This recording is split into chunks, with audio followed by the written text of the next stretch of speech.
Eh bien bonjour à tous et bienvenue dans l'édition du 26 janvier 2012 de La Voix de Coral, le podcast du clan des Fils de Coral. Je suis Pérégrin et je vous présente aujourd'hui au sommaire de cette émission quelques news internes du clan, une interview de notre meneur Emendrael, ainsi qu'un échange d'opinions sur le thème du Pro Rush de Naniwaz lors de la Blizzard Cup de décembre 2011.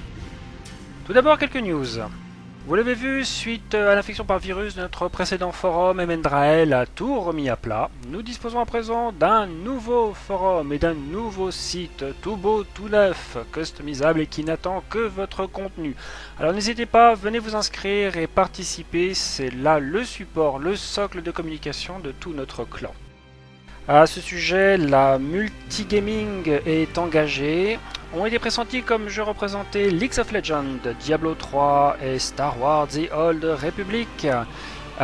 Scabal sera l'administrateur pour LoL et Salician a été désigné pour s'occuper de Sweater. Nous avons effectué le 21-01 un clan noir contre l'équipe Astom. Nous avons gagné cet affrontement 2-1. Nous avons eu à reprocher le mauvais comportement de certains représentants de l'équipe adverse. Gageons qu'à l'avenir, nous éviterons peut-être de rencontrer cette team. En tout cas, bravo à tous ceux qui ont participé. Toujours au sujet des tournois, Shadows continue l'organisation du sien. Il est prévu pour le week-end du 5 février, la date limite des inscriptions le 1er février. N'hésitez pas à participer. Enfin, à titre personnel, je travaille toujours sur la custom map spéciale Coral, mais j'ai toujours besoin de vos avis, de vos votes afin de savoir sur quel type de carte je dois poursuivre mes efforts. Cette carte, je la destine à nous tous, je souhaite que chacun y participe, j'aimerais qu'elle devienne notre mode, notre petit plaisir à nous, auquel nous jouerions de temps en temps, histoire de nous tendre sur un projet commun qui nous tient à cœur. Donc bonjour à toi Emen, et merci de participer à cette interview. Salut Pérégrin. Alors on va commencer par une petite présentation de ta part. Est-ce que tu pourrais nous dire s'il te plaît ton prénom, ton âge, la région dans laquelle tu habites et quelle est ton occupation?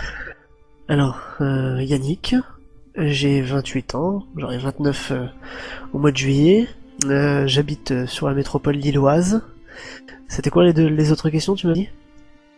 La dernière question en fait, quel métier fais-tu? Quelle est ton occupation?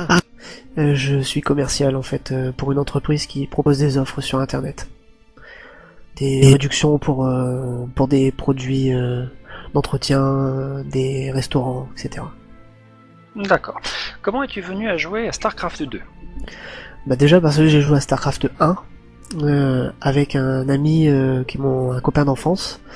En fait, on jouait à StarCraft 1 sur des vieilles bécanes, sur des Windows 98 avec 366 MHz de processeur, et on jouait des nuits entières à plusieurs, à 4, 6, à se faire des concours de le premier qui fera Mass Battle Cruiser ou Mass Mutin. Et puis le 2 est sorti, ils me l'ont offert pour mes 26 ans, si je dis pas de bêtises, et au final il est sorti plus tard, donc je l'ai eu plus tard. Et je joue, ça fait une bonne dizaine d'années, facile, puisque j'ai commencé à jouer à StarCraft, Brodoir était pas encore sorti. Une vieille histoire d'amour quoi. Pas forcément une histoire d'amour, parce que c'était un jeu, c'était l'emblème du jeu, en plus des jeux de rôle, puisque je faisais beaucoup de jeux de rôle avec mes amis, mais on faisait du jeu de rôle et on faisait du StarCraft. Pour moi c'était le jeu qui nous représentait, puisque c'était le seul où on était tous d'accord pour jouer à ça. Parlons un peu de ton jeu donc. Quelle est ta race préférée et pourquoi? À la base ça a été Terran, même sur StarCraft 1, je jouais énormément Terran, j'aimais pas Protoss et j'aimais pas Zerg, je trouvais ça trop compliqué, puis graphiquement très moche. Et sur le 2, je me suis vite rendu compte que Terran c'était sympa, mais que j'étais plus attiré par Zerg, que je trouvais beaucoup mieux représenté dans le 2 et graphiquement plus joli. Et puis ça nécessitait une très très grosse macro et ça m'a obligé à travailler beaucoup dessus, et j'aime beaucoup jouer Zerg. Je joue maintenant essentiellement Zerg depuis bientôt un an. Quels sont tes niveaux de ligue et quel est ton type de jeu favori entre un C1, multi, CPS, mode? Alors j'ai un niveau moyen de or sur quasiment toutes mes ligues. Des niveaux un peu plus élevés quand je suis avec des membres du clan avec lesquels on a l'habitude de jouer ensemble, mais c'est un niveau sur lequel j'ai depuis le départ où j'ai commencé StarCraft, j'ai toujours pensé avoir ce niveau or. Pas forcément plus, pas forcément moins, mais c'est un niveau sur lequel je me stabilise et où je suis bien, je demande pas plus.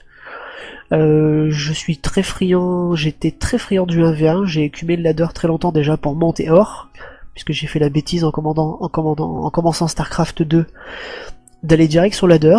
Or, n'ayant jamais joué qu'avec des amis et puis qu'on attendait 20 minutes avant de sortir de nos bases pour aller se foutre sur la gueule, je connaissais pas le Fonto Rush, je connaissais pas le Six Pool, le Proxy Barak non plus, donc j'ai très vite été classé en bronze et ça m'a mis énormément de temps pour monter or. Maintenant que je suis or, je m'adonne plus au multi, et j'aime beaucoup faire du multi en interne dans le clan, c'est d'ailleurs ce que je préfère. Alors le clan justement, dans quel état d'esprit, dans quelle idée as-tu créé les Fils de Chorale? Alors les Fils de Chorale, c'est né bien après que j'ai commencé à jouer à StarCraft, puisque j'ai eu StarCraft je sais plus, en septembre, en octobre, en septembre là, et ça faisait 1 mois et demi que je jouais. Et puis j'avais des amis qui jouaient déjà, mais qui étaient dans des multigaming, des gros clans qui jouaient à Battlefield, etc. Et j'ai dit bah je vais vous rejoindre, c'était des amis à moi, ils m'ont dit oui fais gaffe, on recrute que des niveaux diamant 900 plus. Moi je sais pas ce que c'était, diamant 900 plus, bah je dis ok pas de problème, je vais essayer de voir si j'ai ce niveau là. Puis bon bah, cruelle désillusion quand j'ai été classé bronze, je leur ai dit bah je suis bronze, ils m'ont dit bah va te faire voir. Et donc je me suis rendu compte que la plupart des clans ne recrutaient que des joueurs de très haut niveau et qu'il n'y avait aucun clan qui proposait de se regrouper entre petits joueurs. Donc j'ai décidé à ce moment-là d'ouvrir un clan qui serait vraiment orienté sur esprit d'équipe, on s'amuse, on joue, on est des petits niveaux, on s'en fout, et puis on fait un peu le pied de nez à tous ces gros clans qui veulent jouer contre joueurs élitistes. Et j'ai cherché pendant plus d'une journée le nom du clan.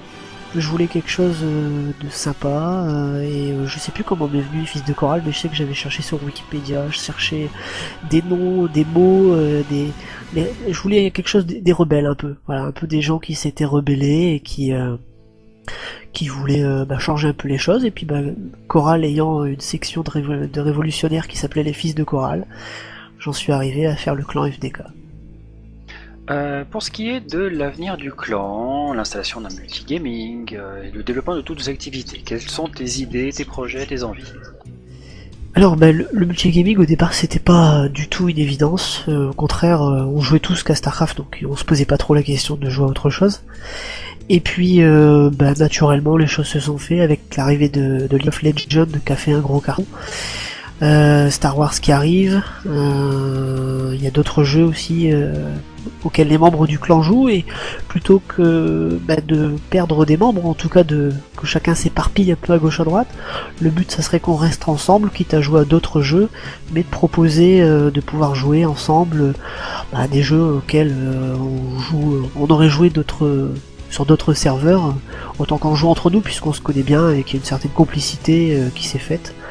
Et puis on a confiance les uns dans les autres. Je dirais que si moi demain je devais jouer à Star Wars par exemple et que je jouais avec certains membres du clan, j'ai des affinités, je sais que je pourrais faire des instances avec certains joueurs auxquels j'aurais absolument confiance dans leurs compétences, et je jouerais sans problème avec eux. Chose qu'on n'aurait pas forcément avec des pick-up ou des gens avec qui on peut pas discuter vocalement. Personnellement, est-ce que tu t'es fixé des défis sur StarCraft 2, des objectifs?